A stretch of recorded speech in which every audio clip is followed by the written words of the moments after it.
skill, speed, intelligence, elite level athleticism. That's not these guys. Biased, one-eyed, opinionated, more often wrong than right.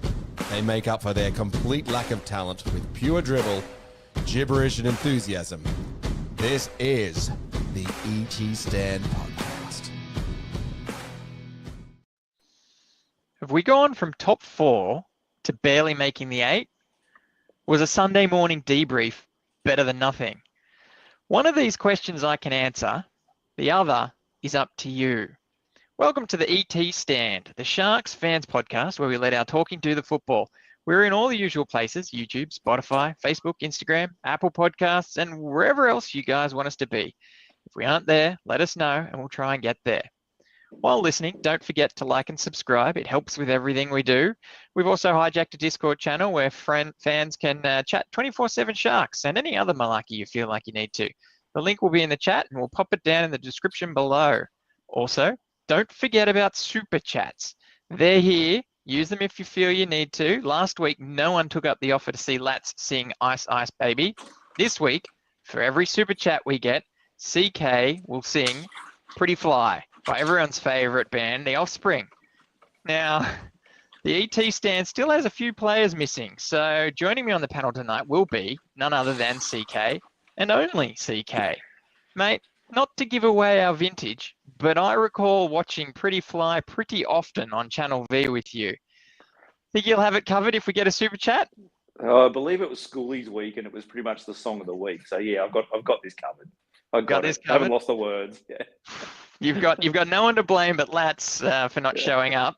But geez, if you can, yeah, I was going to mention Schoolies because that definitely gives away vintage. And you know, the fact that we can remember it, I don't know, maybe we didn't go hard enough. Probably not. We were still learning. Also joining us is you, the listeners. Thank you so much for joining us. We've got a great show coming up. We'll go through the socials and try and do Lats justice. We review the Bulldogs match. We preview the Raiders game. CK gives us his league roundup, and we go through some other business such as the Leagues Club or lack thereof a Leagues Club. So just checking if we've got any comments. No comments yet. You don't have to do any singing yet, CK. You're in the clear, matey.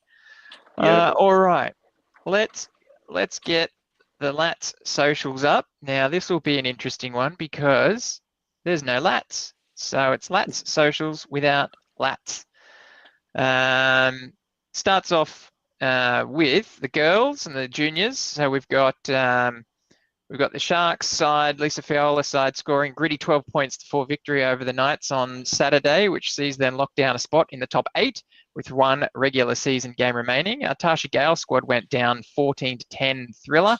However, our strong points differential should be enough to see the girls play finals footy, irrespective of other results to play out this week. So well done, ladies. In the boys, we've got the Harold Matts. Lads lost an absolute nail-biter on Sunday going down to the Dogs 24-22, whilst our SG Ball squad absolutely demolished the Tigers 38 points to 10 to keep their premiership hopes well and truly alive. In flag, our Jersey Flag squad went astonishingly close to beating the Bulldogs in a seesawing affair at Shark Stadium prior to the main event on Saturday. In similar scenes to last year's grand final, with scores level at 12-all at the break, the home side came out firing in the second half and hit the lead in the 47th minute through a try to 5'8" Ashton Simmons. However, we failed to convert. Bulldogs hit the lead inside the final 10 minutes through a converted try scored by Bulldogs hooker Patrick Young. And with rock solid defence, they unfortunately saw the game out. Yeah, that last try was a bit of a heart wrencher. We sort of dropped the ball on our own line instead of diffusing that kick. So yeah, bit of a hard one to swallow. Newtown Jets, they go 4 from 4 and are joint leaders with the Wars of the knock-on effect New South Wales Cup competition after their gritty come-from-behind win over the Bulldogs at Henson Park on Saturday afternoon. The Bulldogs scored 3 tries in the first 20 minutes, with Blake Taff converting all 3 before the Bulldogs captain Josh Hutchinson was sin-binned in the 37th minute for repeat offside penalties. The Jets then went on to work with Kristen Dixon crossing out a minute out from the break, with Peru converting to see the scoreline 18-6 at halftime. Jets then went on an absolute rampage in the second half, scoring 22 unanswered points, with Michael Gabriel bagging a double, Bradley Fernley and Hohepa Peru also crossing for tries, and Niwai converting 3 of those 4 tries. Second half tries and the final result seeing the Blue Bags take it out 28-18. Pretty happy with that. I think our for and against is keeping us on top of the table there above the Waz as well. While we're on the Jets, Cade Dykes makes his long-awaited return at fullback for the Bulldogs this Saturday. Fullback for the Sharkies, the Blue Bags, sorry, this Saturday against the Raiders in Canberra, which has been met with plenty of excitement across the socials. Sharkies fans believe me, couldn't come at a better time given our depleted backline stocks, and it would be great to have him available. And if anyone were to get injured, welcome back Cade. Certainly excited to see him back there. I think it's going to be, maybe a bit tentative from him. We'll see. And us. Absolutely be holding my breath. We saw him interviewed by Boldo there at the Sharkies trivia night, where he said he'd be hoping to get in early in the season, and here he is. So pretty pumped to see him. Really excited to see how he goes. Obviously, with Ison out, Katoa out, there's certainly some room there if something was to go wrong somewhere else. Correct. Multicultural round. There's been some lovely little stories released through the clubs over the socials the last couple of days as we celebrate culture and diversity throughout the game.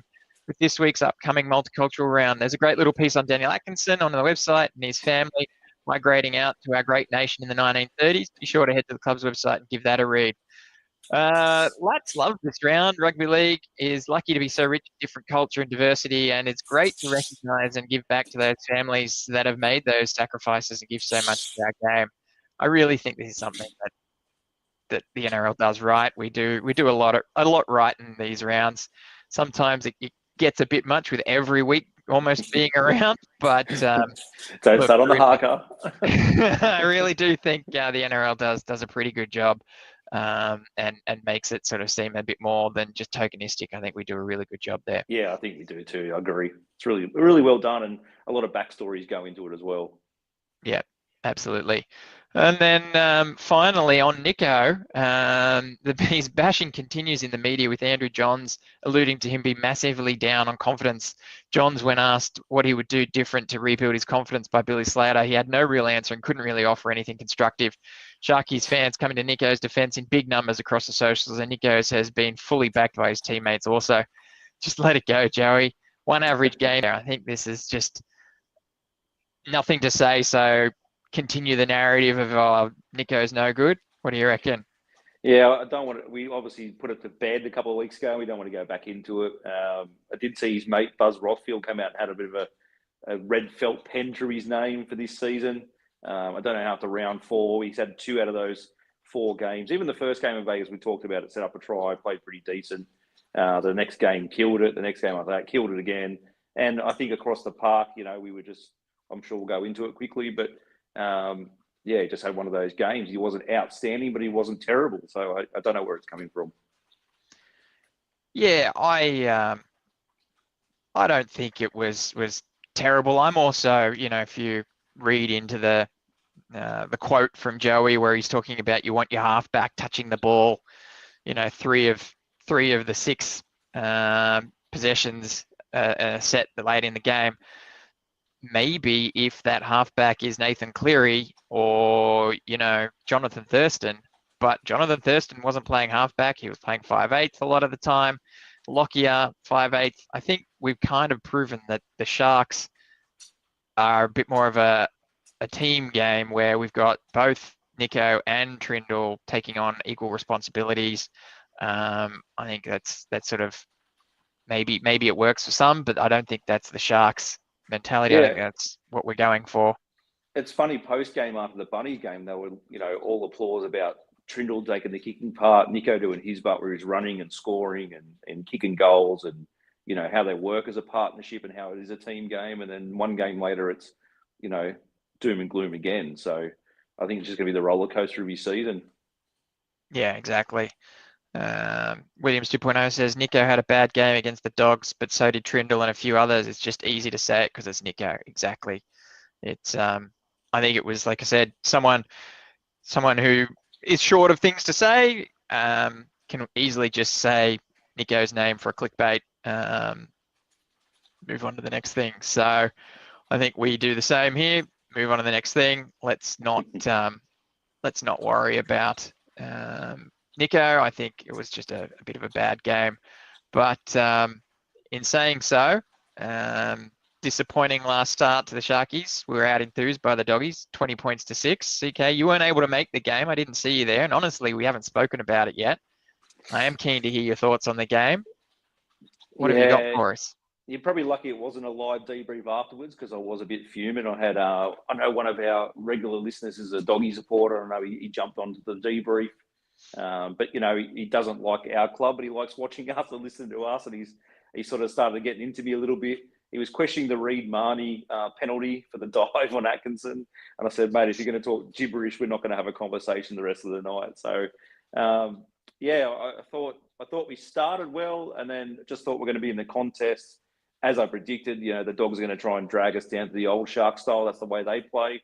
I predicted again that, you know, that team's chock full of guys running their backsides off and turning into cramps. I noticed about 6 players in the Dogs team the last 15, 20 minutes pulling up with cramps and staying down with cramps. But yeah, the refs were allowing it in a lot of scenarios. Yeah. I know the one with Sherry. I know they moved him to the side and sort of tried to let the ball. He held on to the ball, and Vossi made comments on it about him holding the ball. If you've got a cramp, let go of the ball. But a bit of gamesmanship there. I found it a strange game plan that, you know, I know on the back of the South game that we ran 70 metres, we continue to just try and go through the front door of the Bulldogs. And they haven't got a giant pack. They're not known for having a giant forward pack. But at the same time, all we were doing was just going those one outs, trying to go through the front door, trying to get into an arm wrestle with them, and it just wasn't working. I thought we had the momentum until the Preston try was scored. I thought we were the better team in front, and I thought, well, maybe they've scored one against the run to play and we'll come back, and which we did. And I thought it would be hunky-dory, but obviously in that last 10 minutes of the first half where they almost put the death into us with a Montoya try down the sideline where Sherry may have grabbed the jersey. I thought it was a very fortunate get by the bunker. Maybe his hand reached out and it looked like he grabbed a little bit as he was falling. I don't know. To me, it was a try, but I was quite happy that it was called a no try. And Crichton did have his kicking boots on as well, finding the Boldo upright each time. So, going in 8-6, I was quite confident. But, it all sort of fell apart from there. Obviously, in that last 5-minute period as well, losing, Talakai, Iro going off, and also Toby Rudolph, it was a tough bit of going. So, and we just didn't bounce back from that. I thought we still could have. I thought we're still up to our eyeballs in the whole game, but it just seemed like you said, and everyone sort of said they out-enthuse us, and that's the Dogs of this season. It's just, kick the ball downfield, have a line across the field, smash us, make you come out of your own end and try and force you into those mistakes like we used to do back in, 5-10 years ago. We used to do that sort of style and everyone hated it for us. It wasn't entertaining, but it worked. So good luck to them. They're looking pretty good for this season, missing 2 of their stars, and we'll see if we can bounce back against Ricky's Raiders.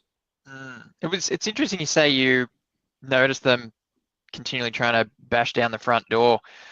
At the ground, it looked like that wasn't the case at all. It looked like it was maybe 1 or 2 hit-ups, and then they go wide every time without having any space in front of them, without having any compressed defense, and just having no idea what to do with the ball. It certainly seemed like they were trying to chase points. I don't know if that's what it seemed like on TV. If you sort of said they were going down the front door, I actually wanted to see that a bit more because I reckon we could have handled them and matched them. Obviously, Talakai going down makes that a bit difficult and everyone getting a bit more huffed and puffed. But before then, I really thought we should have been able to muscle them and match them with intensity. Were there any alarm bells for you, mate, in that game? Not alarm bells, but it's sort of ramified where we're sort of at, where like if it gets tough going, we're not really come from behind, take a victory and go. We need to score points and get ahead and and defend that way. We're not a team that can get into that wrestle. Like I said, we like a bit of flash about us. If we're in complete control of the game, we're in complete control. But when it gets to those real drag down, get into a wrestle with them, and that's what the Dogs wanted to do. They were fired up. There was plenty of guys getting in our faces. I just thought we went through the middle because I didn't see much of the plays that Nicker. I didn't see many of the plays that Teague Wilton out wide. I didn't see. We obviously lost Euro, but Ronnie didn't see much ball unless he was coming in his own end. And Paul Ronnie was having a shocker trying to defuse those bombs all night. It was just giving them repeat set after repeat set. Like, it was just, we weren't really seeing those sort of guys. And probably Ramian got to be exposed in defence in that way as well. So, Matt Addicks come through and saying, concerning we weren't able to match the Bulldogs' intensity. They bullied us on our home turf and we had little to no response. And that's what it felt like across the TV. It just felt like it was a heavyweight versus a middleweight and we were in trouble. It was a bit scary. And again, like I said, they haven't got a fearsome pack, but that's where they play. It was Tupanua took his angry pills and came out after everyone. And good luck to him, but he misses a week this week due to it. And we'll just see how we go against the Raiders. They've got a bit more of a fancy pack and probably just as an angry pack. But they had a bit of a tough going up there in North Queensland with drinks break. So I'm sure we'll go into a bit of preview about it, but it could be a bit tough down there. Certainly will. Paul kicks in and he says, no team can win a game when one of their starting front rowers has 4 runs for a total of 34 metres. I think that was Kafusi from memory, which is then followed up by SJ Do, who says Oregon needs to be dropped. Big call. What do you think there, CK? In saying that, his attack wasn't great, but I thought his defence was. There was one time where he came actually shot out the line and actually shut down a play. And he was in and around playing big minutes. So I thought defensively he was really good, but he just wasn't going through. To me, it just felt like one of those games. It was going to be whoever breaks first is going to break, and that's what happened to be. They just had the better sort of turnovers at the right time, the better penalties at the right time, and like I said, we got down to one person on the bench at one stage. I wish Toby, I don't know, maybe flaunted with the rules and stayed down a bit longer and maybe stayed in the shed and failed his HIA. But losing Talakai and losing Euro was tough. You can't lose a centre and the backup centre who's going to play either backup centre or second row. And then I was like, oh, God, we're going to a Thursday night game. That means whoever fails HIA isn't going to back up anyway. So, which is the case this week. Mm-hmm. Yeah, exactly. I thought it was interesting watching Kafusi. I was surprised to see the low output in terms of meters, but he was all over the field. And maybe it was a case of, we talked about the doggies out enthusing us. He had an arm free and looking to pop an offload almost every tackle. And there was no one there in support or eyes up watching for that offload. And luckily, he would just tuck it back in instead of throwing a random speculator. So he's got the arm free. He's looking. It's going to be a good offload theoretically, but he's smart enough to not just throw that Hail Mary and tuck it back under. I kind of was wanting at the ground someone to notice it and get there to steal some easy meters off the back of everyone manning up on him. So I think that's a bit harsh on Kafusi. I did think he had a good game. Yeah, I was shocked to see that he didn't have as many meters as I assumed he had, to be fair. And it's definitely hard when you look at AFB, who ended up with 179 running meters, 74 of them post-contact meters, nearly 100 post-contact meters. That's crazy. I mean, he's having a bit of a game, and it's hard to be compared against him, right? Yeah, that's right. That's his game. I know I watched another game on the weekend. Terrell May played 80 minutes and absolutely just tore it up for playing the props playing those big kind of minutes. You're right. I've seen Kafusi. We've talked about it over the last couple of seasons, trying to offload and making the right choice and not the wrong choice. There's no silly balls coming out. There's no try and force it just to get a bit of momentum. So we'll see how he goes on Thursday. Mm-hmm. The Wars Up TV says, "Hey boys, just seeing how you guys are enjoying AFB." Well, yeah, he's doing good. I'm pretty happy with him at the moment. He's scored his try. He's got his meat pie already. He's certainly getting the meters.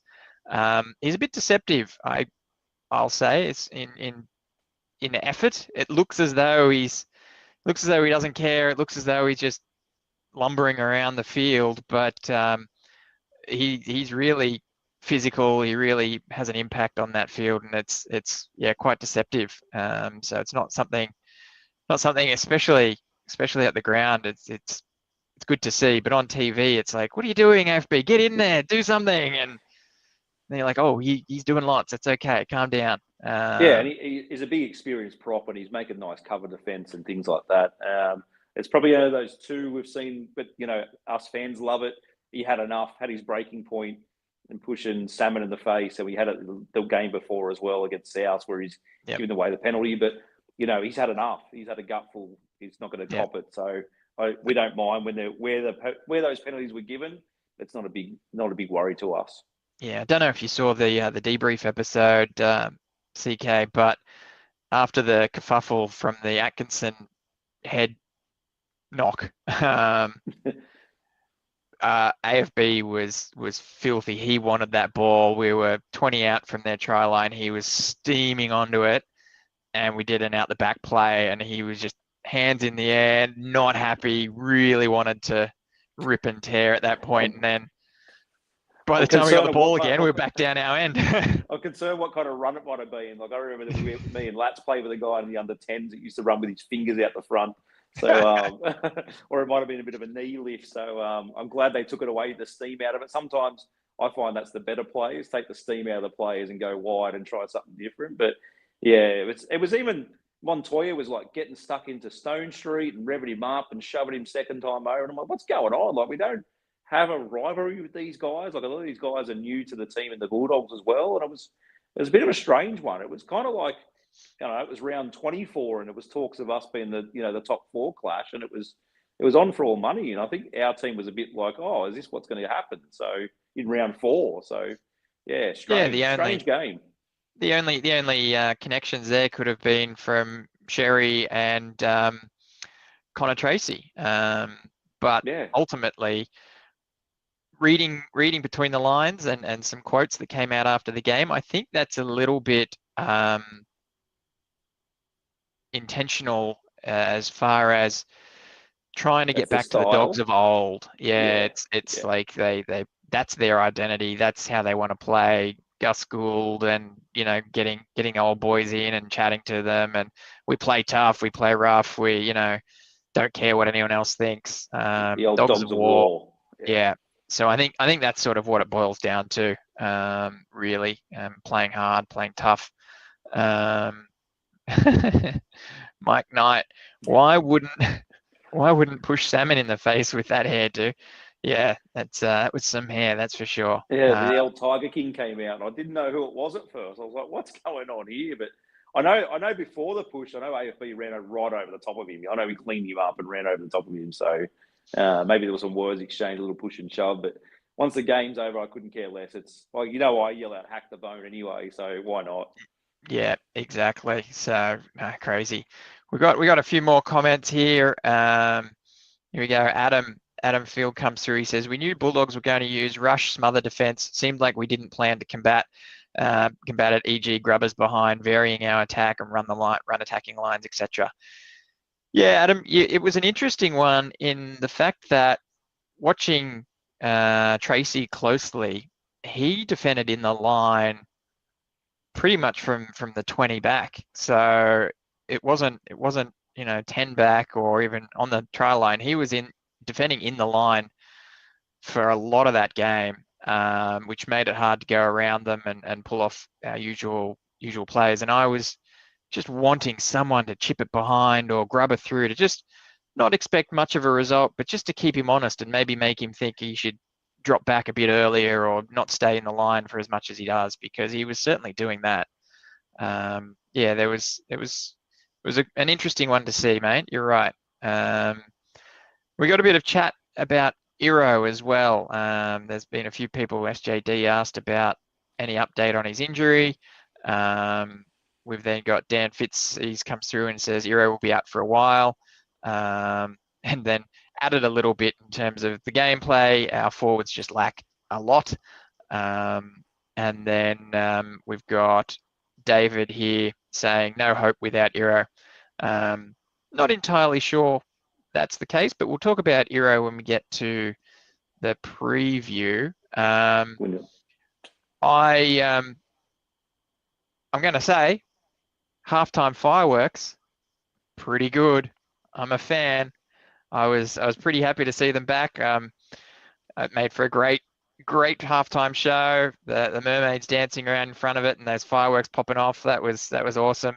Certainly a bit of nostalgia there for me. And I don't know what it costs, but if it's in the budget, I'm happy to see it for every night game. That was very cool. So bring that back. How was the new DJ set up under the scoreboard down there? How did that go? Yeah, look, some people aren't a big fan of him. Some people like it. It's certainly loud, that's for sure. Yeah. It's very loud, but I'm kind of confused. Now I'll need someone smarter than me to tell me what's going on here. We heard a lot in the past about not being able to play many songs at the ground because of royalties and not being able to afford royalties. And, you know, I think we got 2 songs, maybe 3 songs, and that was... That's gone, mate. That's gone. Is that gone, or is it because gone, we've now got a DJ? He comes with some kind of license that he's allowed to play songs because it's part of his job. I don't know.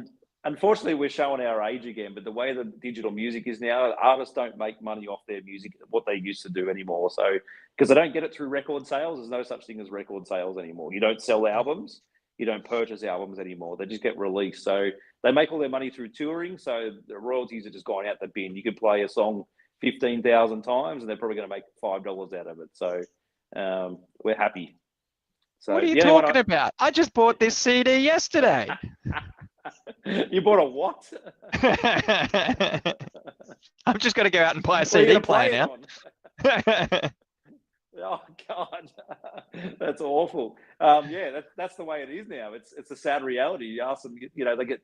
I think Snoop Dogg got quoted. He had 10 million streams on one of his songs. What does that pay him? And he got about $1,500. Whereas, you know, he used to sell a million records. He used to be a millionaire. Where it just doesn't happen anymore. So the only issue I did have, which I spoke about in the green room, is Talakai went down with his HIA and they played Another One Bites the Dust. I was like, it should be going the other way, guys. It's when one of those guys goes down or something like that, is when you pump the song up. But as I've said before, I like the atmosphere and I like the noise. But the only issue I have, and is I've said to you guys before, is we can't have a conversation like this at the ground because before game, halftime, post game, it's so loud still.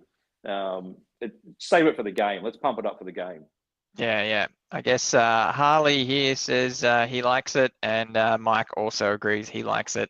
Yeah, look, I won't say I'm on the fence. I'm sort of leaning towards liking it as well. It is pretty loud, but there's some good tunes that he pumps out. You know what I did like about it? It fills that dead space under the scoreboard.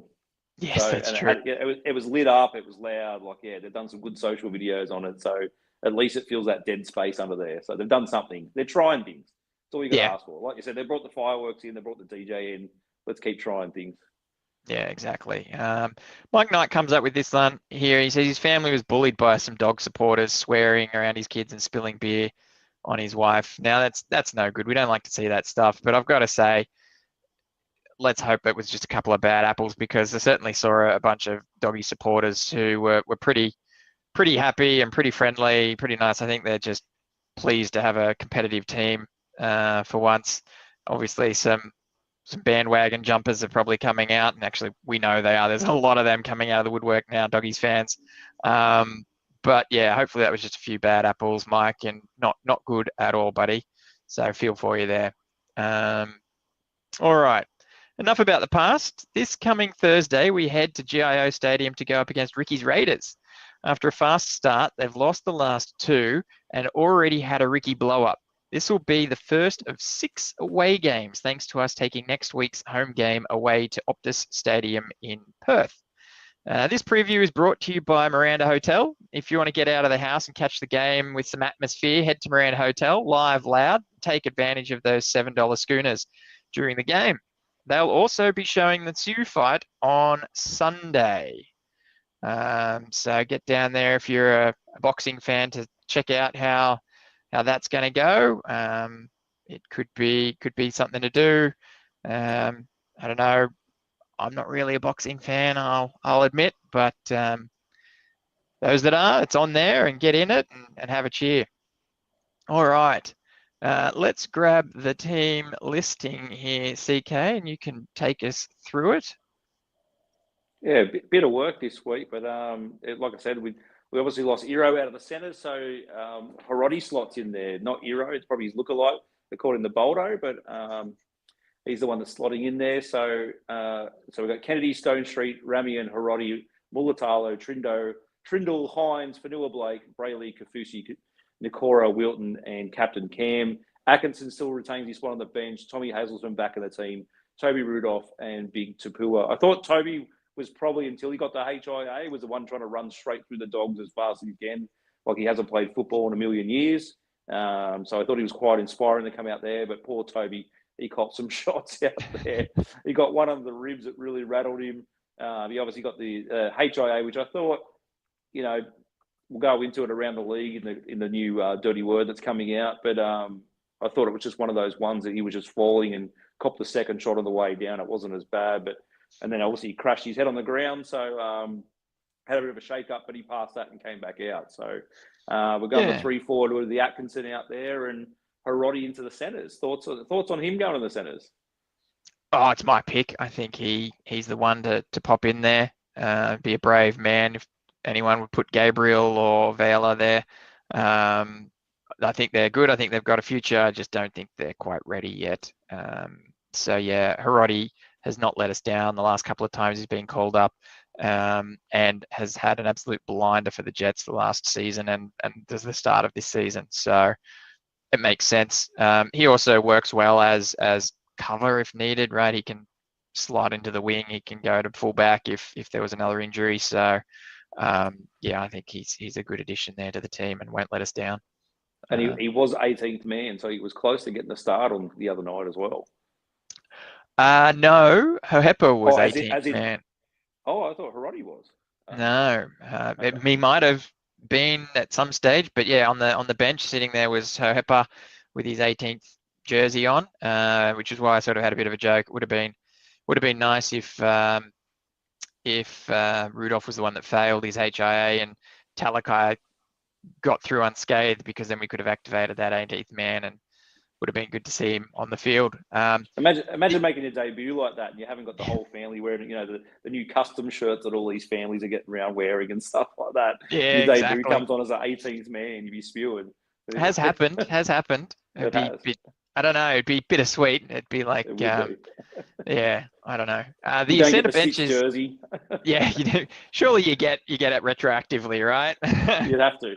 Dargans. Oh gosh. The extended bench is Jaden Beryl, Chris Vela, Hohepa Peru, Jesse Colhoun, and Billy Burns. So a bunch of good names there that I don't think anyone would let us down if called up. But there's certainly a little bit of juggling there that could be done. We'll jump down to the Raiders. Off you go, mate. Oh, beautiful. So KO Eeks at fullback, Tamale, Timoko, Chris, and Savage at the backs. Ethan Strange, Jamal Fogarty in the halves. Papali'i, Starling, Tarpanay, Young, Nicholson, and Big Red Corey Horsburgh. You got Paddy, Sagasai, Smithies, and Mariota, and Coach Ricardo Stewart. It's interesting to see Smithies come back in that team. They're pretty much a full pack. I watched, as usual, all the games, but watched the Raiders play the Cowboys and didn't really put up much fight until there was a sin bidding later on in the second half. And they started to come back. They come within 6. Gamble responsibly had the Raiders at +6.5, and then they fell apart again. So they do have those sort of strike times in them. They will be a different team down there in Canberra. But like I said, they played up in a hot, humid conditions. Done as much travel as we had, but they played in hot, humid conditions up in North Queensland. They still had the water breaks up there. And a few guys were close to seeing some time on the sideline in Papali and Corey Horsburgh, but got away with fines, which we'll get into as well. So, look, they got speed across the park. KO Weeks has had a bit of a shocker at the back with his hands recently. Be bombing him for sure, right? you'd be bombing him all day of the week. Savage is rocks and diamonds as well. I just call him Savage. It's Xavier Savage, but yeah, it's one of those teams where you just don't know what you're going to get. They're sitting in the same position as us, so we can't really sort of flex too much because, like you mentioned, we've dropped to 9th at this stage with the same record as the Raiders. So, yeah, interesting to see how it'll be down there. I haven't checked the weather to see what a Thursday night's like, but I'm sure Ricky will have them fired up. Yeah, Tarpany always worries me. He seems to historically get the better of us and score a sneaky meat pie. So I'll be keeping a close eye on him. Hopefully the boys do as well. Other than that, I think, yeah, we should be fired up after last week's effort. I think the coach will sort of dig into him a little bit and rev him up. I wouldn't use the word rocket, but certainly make them aware of the fact that they were shown up by the doggies. What do you think of Atkinson on the bench, mate? We've talked about it each week. We've historically said that Talakai can be our utility if something happens. With no Talakai there, is Atkinson the right call? Look, Or is it a scenario where we've lost a big man, so we want another big man? I was going to pose the same question to you. Unfortunately, he had to come on and play centre, and as we've seen in the past, him playing centre or wing just isn't the cover for him. It's where Crichton absolutely exposed him and scored pretty much the breaking try that broke our backs. But then after that, he sort of fixed those mistakes and found his feet defensively. But it nullifies him in any sort of attack sort of phase, playing that centre or wing if he has to cover. If he had to cover anywhere, I'd probably prefer him at fullback, if anything. But, you know, he's covering so many other spots. He's not going to provide the same sort of impact as Talakai is. So we'll just see how the coach wants to use him. Yeah, he's certainly an effort player, right? And so you want him somewhere where he can provide that effort, hands on the ball, bring a bit of impact or flair, while also revving the boys up while they're a bit fatigued. So, it's probably something we're going to bring up a few more times after this round. I think there's going to be non-stop while he's on the bench. It's just one of those. He's playing in a difficult spot. It's come on and play a Roma, or it's replace someone who's gone down injured that we don't want. So, look, like we said, you had a look at the Raiders team. They've got a 4-forward bench. They're pretty big. They've got Tarpanay, Corey Hawes was now playing lock, who, you know, went from the scrap heap to the Raiders, moving on somewhere else, playing reserve grade, to probably being one of the form forwards in the comp this year. And you've still got Papali'i there as well. So they got a big team. Hudson Young's non-stop, and then Smithy's off the bench. So yeah, it's we'll see how it works. Like I said, they got speed across the backs and big forwards. They're just an absolute mix of a Ricky Stewart team. So it might work out again. We don't know. We might sit here next week on a debrief and going, how good was having Atkinson there and had an amazing game, or geez, I don't know what we're doing Atkinson playing 10 to 15 minutes. So it's just going to be one of those talking points we're going to have a lot of across the season. I saw in the socials people saying he's either going to play 6, 7 or not in the team. So, I don't know. We've talked about at the start of the season, I'd like to go back to the 4-forward rotation, but like you said, we haven't got that luxury missing 2 of our sort of gun starters at the moment. So we can't really rely on that. Hazelton dropped out last week. Yep. If that was to happen again, who of that extended bench would you pop in instead of him? The reminder is it's Jaden Berrell, Vayela, which obviously is not really an option, Hohepa, Peru, Jesse Colquhoun, and Billy Burns. Yeah, for me, it's going to be Colquhoun. If he got through that Jets game unscathed, and obviously, they had a good win and he's on the extended bench, it's probably him.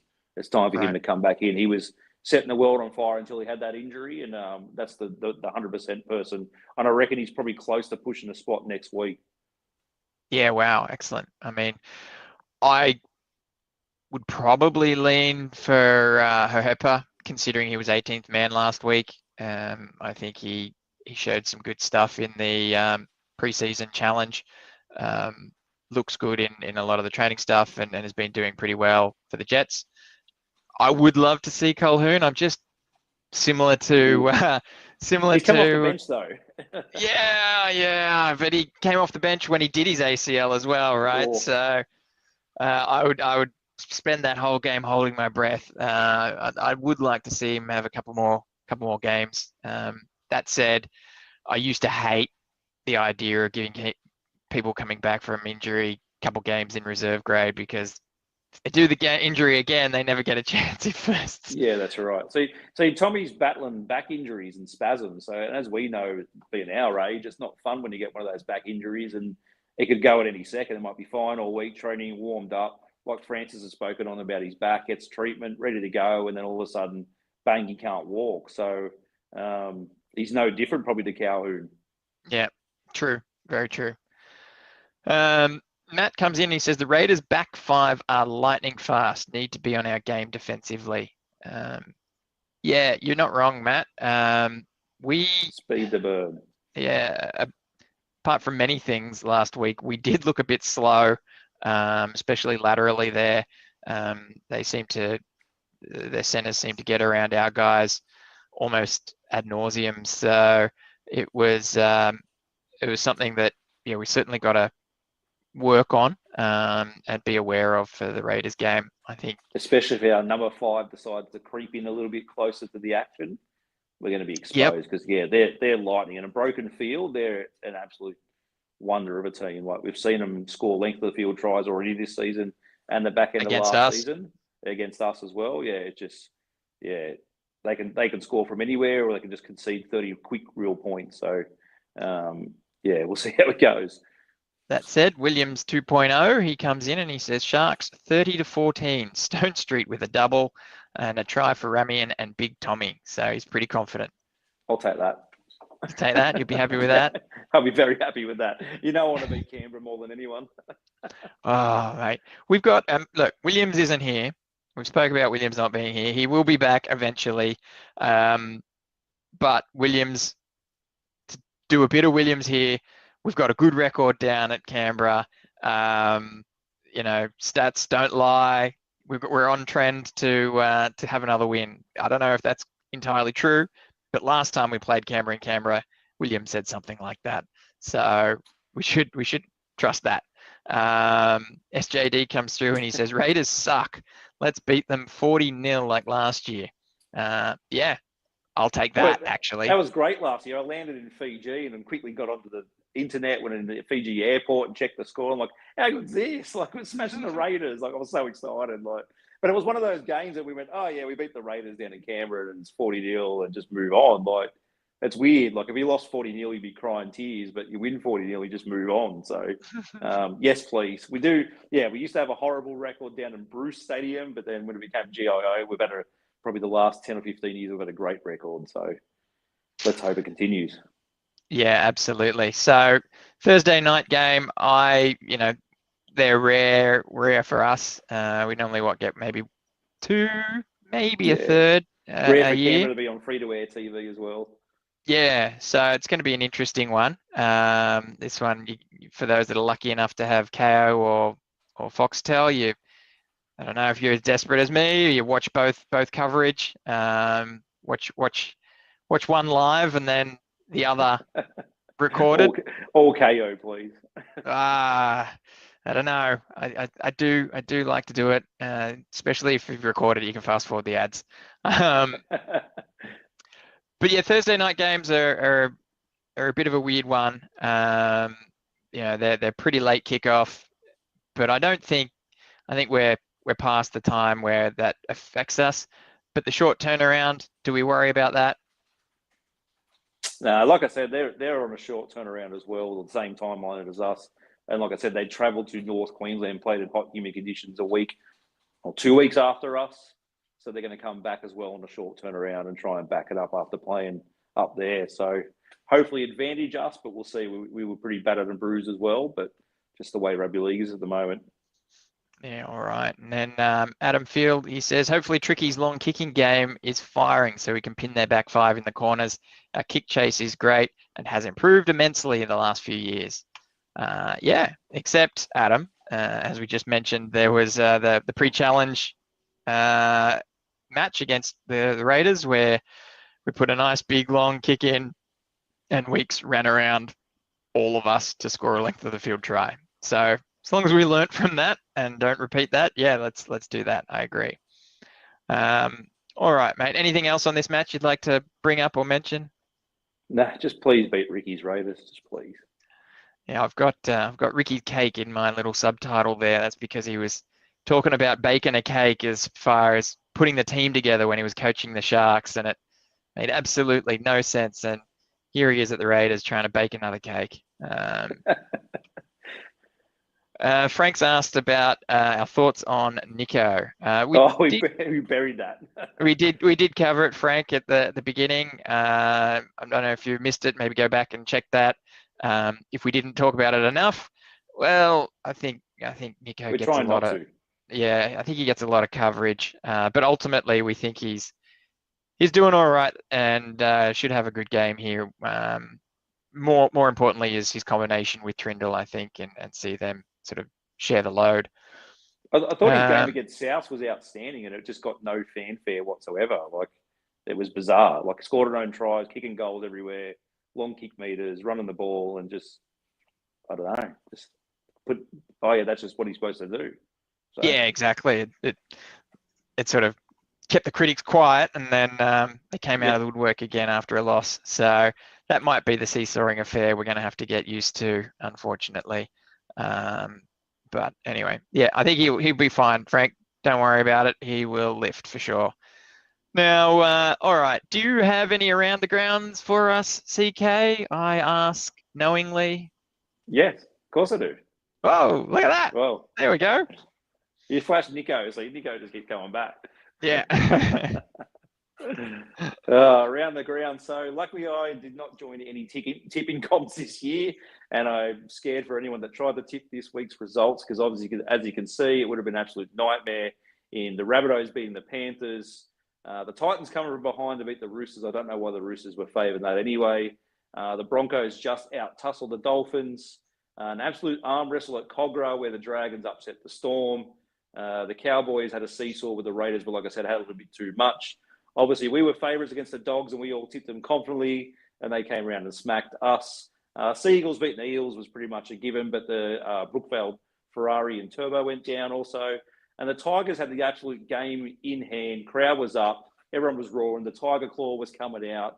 They had about 3 denied tries in the last 15 minutes. And then the Warriors just pulled their pants down in the last 10 and scored a length of the field try. They kicked the penalty goal and took the 2 points away. So, unfortunately, anyone that was tipping out there was just ripping what left of the hair they had left. So, yeah, shocker. Any highlights for you, Franko, in those results? Mate, I don't know how anyone else feels in their gut when they tip, but when you look at your tips and you're like, I've picked 3 upsets. I've picked 3 upsets. That's too many upsets. There's no way there's 3 upsets. I'm going to change a couple of those back to the favourites. And then, yes, not only was there 3 upsets, there were more upsets. And you're like, oh, gosh. No, it was a shocker for me. The highlight, you're right. I don't know why the Titans weren't favourites. I definitely tipped the Titans, and I didn't think that was an upset. I hate to give a bit of love to the Dragons, but seeing them beat the Storm, that was kind of cool. But the Warriors getting up over the Tigers, that was great. Yeah, did you tip this year? You're the tipster guy? I am tipping. Yeah, I'm tipping. So what'd you score this week? I scored. 2, Let me 3? count it. And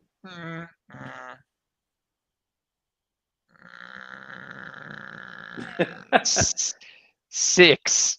Whoa! But it's 2 points per correct tip. Yeah, so 3. I got you. So 3. So yeah, the Broncos and Manly were the only clear favourites that got out and win. And like I said, that wasn't that convincingly. So absolute nightmare. Good luck to, and that's why going to the next couple of weeks just scares me. Who knows what's going to go on? Correct. In saying that, there was a multitude of players that were found guilty of a variety of offences across the weekend. I'm still trying to get my head around, which will go into the next slide shortly, in regards to what's a sin bin and what isn't a sin bin anymore. There was so many reports out of it. Even Toby got cited. They ended up being, what do we count to? 5, I think we ended up with 12 players. I actually cut off the other slide. I think there was 12 players cited this week, and there was about 20 injuries. So mostly fines were handed out. Like I mentioned, Reed Marnie got 2 fines out of his one. So the shot on Atkinson and obviously the little touch-up on Rudolph. Stilly Tupanua got a week out of his one on early guilty plea, and the Raiders faced a multitude of fines as well. So Corey Horsburgh was lucky for his one. It was a bit of a hip drop, kind of a hip drop, and stayed on the field in a report. Papali'i got cited twice in about 10 minutes for high shots. One was a shoulder to the head, one was a high shot. I don't know how he sat on the field also. So if we go on to the next slide, they're talking about the ugly word of, oh, she's mixed it up for me. The ugly word of crackdowns this week. So the NRL's come out and said that they made a few mistakes, including the Reed Marnie should have seen 10 minutes in the bin for his shot on Atkinson. What was your thoughts on the ground there, Franko, when he... There was a chant loud and proud to try and get him sent off. Like you mentioned earlier, I thought the Rudolph one was, a bit of an accident, falling. It wasn't a swinging arm. I always try to look at it through the lens of, if it was one of our players doing that, how would I feel? And if if it was one of our guys and they got sent for that, I would have been pretty upset. So fine. No, nothing to answer for there, at least in terms of a send-off. Even a penalty, I was umming and ahhing.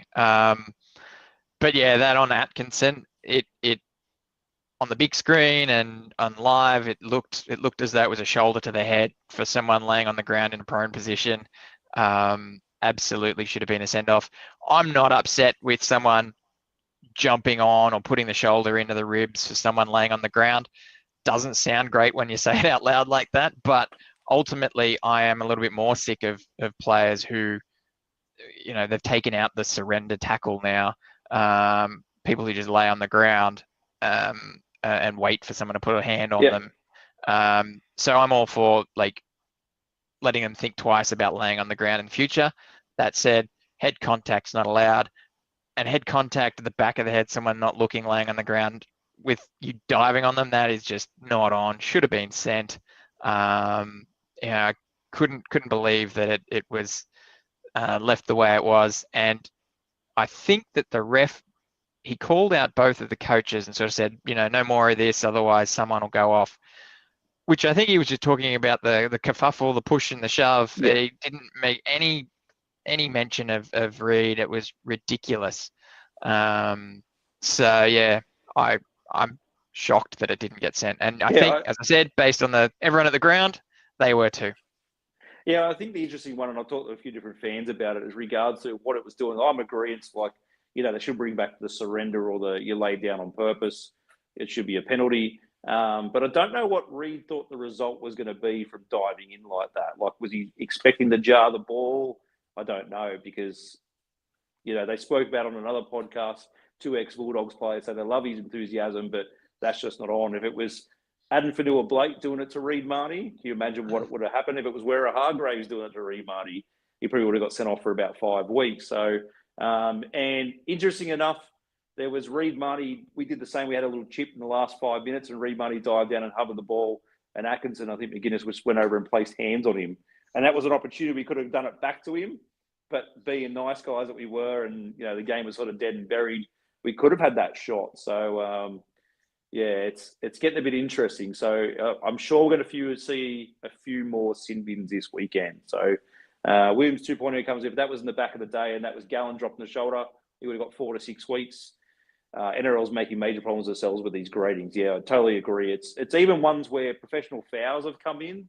I've seen players taken off the ball in a try scoring situation, and the sin bin disappeared. That used to be just automatic, and now it's more if you're deliberately offside, you're getting sin bin more than anything. So we'll see what happens this weekend. But in saying that, there are a few players returning from injury. So obviously Nathan Cleary's returning for the Panthers after having his head knocked. And the biggest one, who last time I said Greg Inglis, but it's actually Latrell Mitchell, has come back for the South playing at centre. So Dry Gray, who's topping the Daily M charts at the moment, just shows how good Daily M voting is. Latrell Mitchell's been named at centre for South this week, but there's about 20 players out due to injury or suspension this weekend alone. So Brian To'o's missed going to miss about 4 to 6 weeks with his re-aggravated hamstring. And obviously, we'll probably put Iro in that case, given that it's a tricky hamstring injury. You don't want to rush it.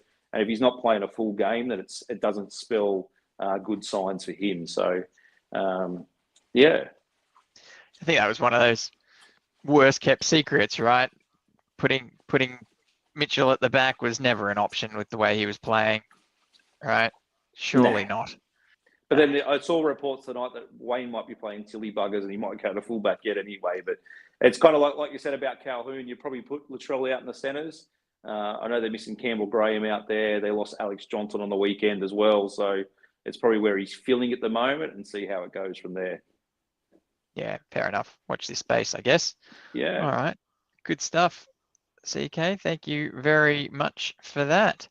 No all right. Well, the Sharkies held their AGM last Wednesday, and Dino has popped up the CEO update since then. The club gave out life memberships to Tommy Bishop, Matt Rogers, Jason Stevens, and Brett Kamali. And for anyone who's playing at home, it is now a requirement to be a life member before being eligible for Hall of Fame status. So obviously they made an exception for the inaugural Hall of Fame. They have now given them that life membership status. So that's nice to see. It does mean there might be a little bit of a spoiler moving forward with, they've given this player life membership. Could they be up for a Hall of Fame? But hopefully they actually do it properly, and if there's a few deserving players getting that, and staff getting that recognition, and we see a few more life memberships go out, so that it sort of obfuscates that a little bit more, and they don't do a Hall of Fame every year, so there should be a few in the bank between now and then to try and fool us. Is that what we're doing? No, just at least some. There's any space for some old bar staff in there, mate? Like getting life membership? I mean, surely. I should be. You serve as well. Yeah, thanks. Served a lot of people well, I'd like to think, but maybe we'll take that up with Dino. Now the Leagues Club was also discussed, or more importantly, wasn't discussed, because apparently there is a bit of a legal process going on that is keeping everyone's lips shut. How do you feel about this, mate? What do you think? Oh, it's just continue on with the Leagues Club and the stadium, isn't it? It's just until that thing kicks off, it's really holding us back in turnover of more firework money for you and a good time for us down there at Sharks. So it was an interesting tagline that came out. So obviously, I don't know if things are moving or things aren't moving, but it was a strange line to read. But let's see what he comes up. I know. Look, everyone involved in the club, including Dino himself, want this to get going. All the fans need it back. Visiting fans want it back. They all miss the old days of having it. Old bar staff like yourself probably miss it as well, or don't miss it. Lining up to a presentation after a game and going in there and having a good time or drowning your sorrows. So we'll see what comes out of it. What did you think of that tagline? Yeah, I mean, you can only say the same thing so many times, right? So while I'm not doubting that this is the truth and there is probably something going on stopping them from talking, it's almost got to be a relief, right? To just sort of go, look, we are still working on it. We're still doing our best, but we can't say anything at this stage. So, it's better than the broken record and maybe broken promises of, yep, we're going to be doing this soon. In a couple of weeks, we'll be doing this. And then, the next update comes out and none of that's been done. So it's maybe a nice little safety net there, but it is frustrating because, as you said, everyone wants to see the club there. We were talking about maybe starting work mid-season, hopefully getting it finished by the end of the season. We know that's not going to happen now. There's no way we're getting a club this year, in my opinion. Look, it was the roof saga 18 months ago. It was all about the roof and all those issues. And then exactly. if you think about it, this kicked off in COVID times. Like we were kicked out of the club on not just the Leagues Club, but it was coming down. We're going to do units and a remodel of the ground. And sorry, guys, you're going to have to go to Cogra for 2 seasons, and we're going to store your membership and things like that, and come back. And then as we know, there's people that still can't sit in the Peter Burns stand and the upper and corporate areas and things like that. But it's just, I'm not holding my breath at this stage. Yeah, it's definitely one of those things that, I believe the developer that was there at the start is no longer the developer working on it. It's been handed on to a new developer. And when those things happen, there's a lot of other shenanigans that can go on and contracts fall through the cracks. Maybe we don't get a leagues club again, as there's always that possibility, right? If it's at least, could be a couple of years before we see any action there, which would be really heartbreaking. But, thankfully we've got Cronulla doing well for us. So there is something there for Sharks fans and the club, but it for those that grew up going from the game or going to the club to the game back to the club again, it really was quite handy having that club right next door to the field.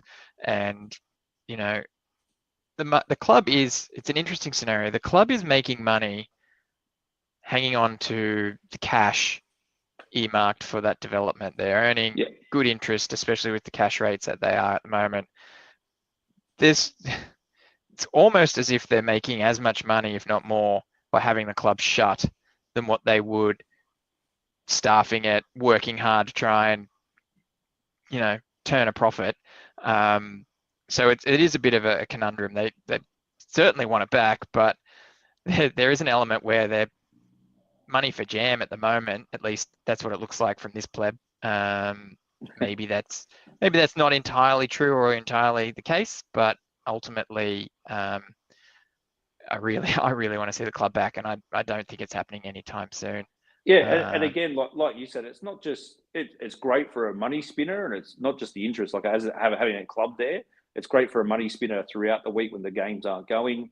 It's even better on a game day for a money spinner, but it's the social aspect as well. You can go there, and especially if, say, you were a traveling fan, you thought, well, I can stay at the Quest right next door and go and spend all my money the whole weekend at the Leagues Club. Like, just be a degenerate and get in there at the pub and get behind the pokies and go to the Chinese restaurant, and like we used to do. You could spend a whole afternoon/evening or a weekend there, but it's kind of sad. In better news, we did crack 16,500 members this season, which is a new record. So, but there's a generation growing up without having a league club and enjoying the times that we did there. Is probably the saddest part. Meeting other Sharks fans, staying there till 1 or 2 a.m., not getting home, and just having a good time. So, miss it. Absolutely do. Okay, well, we'll just have to wait and watch this space, I see, and cross our fingers and see what eventuates. Trust the process. Trust the process. I like it. Well, that's it for me, mate. I don't know if you've got any last minute things that you want to bring up. No, that's it. Let's just go and beat the Raiders on Thursday, and we'll do hopefully a hot and excited debrief on the Thursday night after the game. Let's do that. Have we got a scheduled time for that, Franko? What are you thinking? Well, let's go. Let's do this properly. Coming up will be Williams, should he make his way back from the upside down. And he's promised to hopefully, definitely, maybe get a Chronicles episode up tomorrow, this week. It 100% might happen. Boldo is probably maybe going to get an opposition viewpoint for the game up. Maybe. But we will definitely have our regular debrief show live not too long after the game on Thursday night, because it's a late one for everyone. We did it once. We did it once after the Matty Johns show, I think. That was a pretty late night for everyone, and we'll just rip into it, mate. We were pretty surprised by the turnout, but I don't think we'll be doing it that late. Maybe give us 20 minutes after the game. Watch a bit of the interviews, and then into the debrief. I reckon that'll be a good one. These Thursday night games are a killer for our schedule, but you might be here. You might be here with me doing the debrief. CK. Yeah. I reckon Awesome. I'm 100% available. So love it. I'm pretty confident of that. So I'll get you through it. Awesome, very good. Frank kicks in and he says, "Good chat, lads. Sorry you missed the first bit on the cast. Go Sharkies." Well, thanks very much, Frank. Really appreciate the comments, buddy. luckily it's on demand. You can go back and watch that bit when you're ready. We're almost going to have a tab of no Nico talk. We're almost going to have that. put up the beeper from Family Feud or something. Yeah. If you did miss us live, comments below, jump on the Discord, pop them in there. We're happy to chat throughout the week, not just on here live. Don't forget to put your tips in if you are a member of the Discord. We only tip the Sharks games each round. I think a few people might have got that wrong this week. I certainly did. But actually, we didn't do our own tips for the Sharks for this week. We didn't do our own tips. We didn't. We got burnt last week. I'm gonna go with 2.0 and a nice confident win. A nice confident win. Yeah, let's go 30-12. Let's do it. My confidence has been battered. I don't have confidence in me at all. 20-12 then. We'll go 20-12. Surely a win. 22-12. Beautiful. That's it. I love it. Thank you very much, guys. Really appreciate you having a wonderful evening with us, watching the ET Stand podcast. Up, Cronulla. For over 50 years, people have come to see the Sharks play. Talent, skill, speed, intelligence, elite-level athleticism. That's not these guys. Biased, one-eyed, opinionated. More often wrong than right. They make up for their complete lack of talent with pure dribble, gibberish, and enthusiasm. This is the ET Stand Podcast.